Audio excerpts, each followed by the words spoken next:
Very good day to all friends.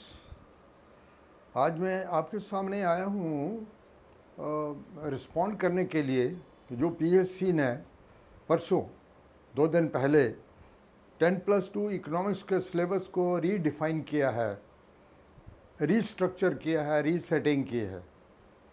सबसे पहले तो मैं आपके माध्यम से पीएससी को ये अपील करना चाहता हूँ कि जब भी आप पोस्टें निकालें सिलेबस उसके साथ ही निकालना चाहिए।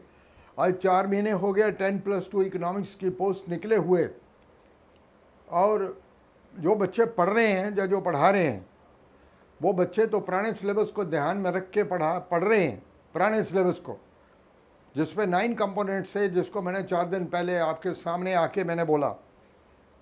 और आज कल मैंने देखा कि उस सिलेबस को बहुत ही, एक तो सबसे पहले सिलेबस को अजीब से तरीके से रीऑर्गेनाइज कर लिया।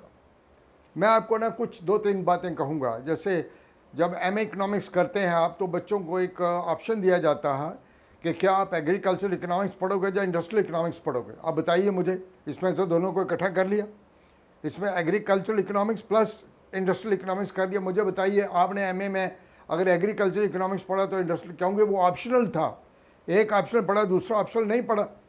लेकिन अब उन्होंने दोनों को पूछ लिया और इकट्ठा कर दिया, दोनों कंपोनेंट्स को इकट्ठा कर दिया। नंबर 2,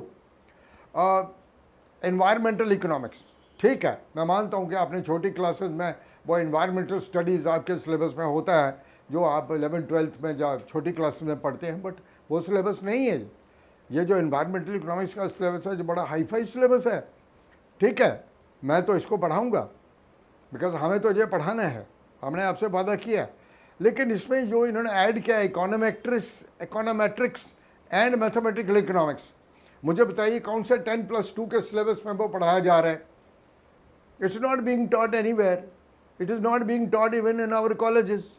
हाँ, दिल्ली यूनिवर्सिटी के कॉलेजेस में पढ़ाया जा रहा है, कॉलेजेस में ऑनर्स में वहाँ पढ़ाया जा रहा है, बट जम्मू यूनिवर्सिटी में नहीं। हाँ, हो सकता है आने वाले कल में कॉलेजेस में पढ़ाया जाए, लेकिन +2 स्कूल जो है उसमें ना इकोनोमेट्रिक्स पढ़ाई जाएगी ना मैथमेटिकल इकोनॉमिक्स पढ़ाई जाएगी। मुझे नहीं समझ आती कि इतना बड़ा सिलेबस लाद दिया इन्होंने। Tons of syllabus they have given to you, tons of syllabus without bothering के बच्चों को क्या पढ़ाया गया। आफ्टर ऑल आपने बीए में भी पढ़ा, एमए में भी पढ़ा। हमेशा पीएससी का सिलेबस जो है it should be in consonance with what you have studied in college level और यूनिवर्सिटी लेवल। तो आपको ना जम्मू यूनिवर्सिटी ने पढ़ाया ना कश्मीर यूनिवर्सिटी ने पढ़ाया। उसके बाद एक नया कंपोनेंट ऐड कर दिया, वो अच्छा है, वो इनको पहले करना चाहिए था। दैट इज J&K इकॉनमी, क्योंकि हर स्टेट के बच्चों को अपनी इकॉनमी के बारे में नॉलेज होना चाहिए। That I appreciate, that is one of the best thing this the PSC has done, कि आपको इंडियन इकॉनमी जो है वो इसमें, सॉरी J&K इकॉनमी जो है वो इसमें ऐड की है। इंडियन इकॉनमी भी ऐड की है, क्योंकि पहले इंडियन इकॉनमी नहीं एडेड था। इंडियन इकॉनमी ऐड की है, J&K इकॉनमी ऐड की है। This is very good, because आपको अपनी हिंदुस्तान की इकॉनमी के बारे में भी नॉलेज होना चाहिए, J&K भी इकॉनमी के बारे में भी नॉलेज होना चाहिए। लेकिन ये जो इकोनोमेट्रिक्स और मैथमेटिकल इकोनॉमिक्स डाल दिया, मुझे बताइए +2 लेक्चर के लिए तो ये चाहिए ही नहीं, it not required, because syllabus में है ही नहीं।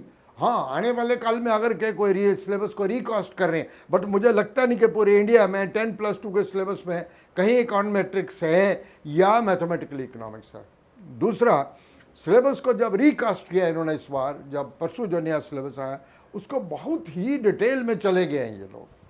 मुझे लगता है ये सिलेबस कहीं Delhi school of economics, Delhi school of economics, London school of economics का सिलेबस है, कहीं JNU की यूनिवर्सिटी का कहीं सिलेबस है, या कहीं अच्छी बॉम्बे यूनिवर्सिटी का सिलेबस है। ये वो सिलेबस हैं जो आज आपको दे दिए। लेकिन मैं कैंडिडेट्स को अपील करूँगा कि डरिए मत। आप मेहरबानी करके, अगर आपने इंडस्ट्रियल इकोनॉमिक्स पढ़ी है और अब आप एग्रीकल्चर इकोनॉमिक्स भी पढ़ोगे तो आपके लिए दिक्कत हो। हाँ, मैंने डील किया, मैंने आपने जो पढ़ाया आपको 4 महीने, उसमें इंडस्ट्रियल इकोनॉमिक्स का सेपरेट कंपोनेंट था, एग्रीकल्चर इकोनॉमिक्स का सेपरेट कंपोनेंट था। रहा क्वेश्चन इंडियन इकानमी, बेशक वहाँ मेंशन नहीं किया इंडियन इकानमी, लेकिन आप देखेंगे मेरे लेक्चर्स में आपको इंडियन इकानमी मिलेगा। I have taught economics of development, economics of growth, international trade, many other things विज़ Indian economy. तो मैंने तो वो इंडियन इकानमी को ध्यान में रख के किया। लेकिन अब मैं मंडे से ऑनवर्ड्स में एनवायरमेंटल इकोनॉमिक्स शुरू करूँगा। मेन चीज़ें लेंगे उसमें भी, क्योंकि अभी मुझे लगता नहीं। ये सिलेबस इन्होंने 4 महीने देरी से दे के बहुत गलत किया। इनको जैसे पोस्टें निकलती हैं सिलेबस साथ में होना चाहिए। अभी हो सकता है 3 महीने के बाद आपका एग्ज़ाम हो जाए, आफ्टर ऑल कब तक डिले करेंगे? 4 महीने ऑलरेडी ले लिए, अगर 4 महीने आपको दे देंगे तो फिर तो चलो ठीक है। उसके बाद भी कुछ बच्चे ऐसे हैं जिन्होंने कभी ये सिलेबस पढ़ा ही नहीं है, उनका ऑप्शन नहीं था। ऑप्शन है ना, ऑप्शन नहीं था, जैसे पब्लिक फिनांस ऑप्शन है, कईयों का नहीं है। तो इस तरीके से जो रिकास्टिंग ऑफ सिलेबस किया है, मैं इसमें जो मैं आपको आज का मुद्दा है इंडियन इकॉनमी मैं दोबारा पढ़ाऊँगा, थोड़े से लेक्चर की ज़रूरत है मैंने दिए हुए। G&K इकॉनमी में पढ़ाऊँगा, इन्वायरमेंटल इकोनॉमिक्स में पढ़ाऊँगा, लेकिन इकोनॉमेट्रिक्स और मैथमेटिकल इकोनॉमिक्स मैं नहीं कर सकता, I can't do it. Elementary statistics आपकी हो रही है, which he will be completing with another 2 days he will be completing.